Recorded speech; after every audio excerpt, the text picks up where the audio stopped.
This is a love story. I love music. When I moved here in 2003, moved to Texas, I had a friend who was a DJ. So he had free entry to a lot of music venues, and he used to take me with him. The place we went most often was Flora's Country Store. It was there that I became familiar with the music of great Texas songwriters like James McMurtry and Guy Clark. It blew me away that these guys were so good, but I'd never heard of them before. One day in 2004, April 29th, if the internet is correct, I went to see Little Feat at Flora's. Little Feat is, of course, an internationally famous band, but their show was disappointing that night, so afterward I went to my favorite bar where I used to play darts, Gus and Woodrow's, to see if I could catch some live local music there. By the time I got to Gus and Woodrow's, the band had already finished, but there was a lady handing out their CDs, so I took one. She told me it was her son's new album. I listened to the CD the next day and was amazed at the quality of the songwriting. This kid, Jackson Parton, must have only been in his early 20s, but he wrote songs with lyrics that were impressively deep, and his melodies were fantastic. I knew I had to try to help.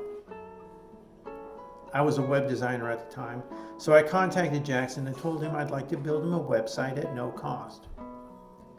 We needed photos for the website, but he didn't have any good ones, and all I had was an old Kodak digital camera, so I bought a new DSLR and learned the art of digital photography.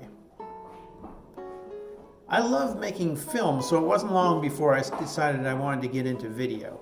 And I bought a small video camera and some editing software and learned how to do that.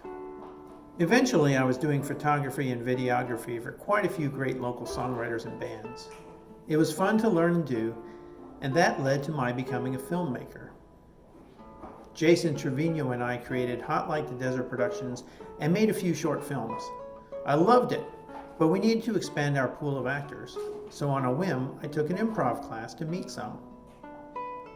Well, I fell in love with improv, so that first class led to another, and when Bear Stage opened in May 2017, I signed up for classes there too.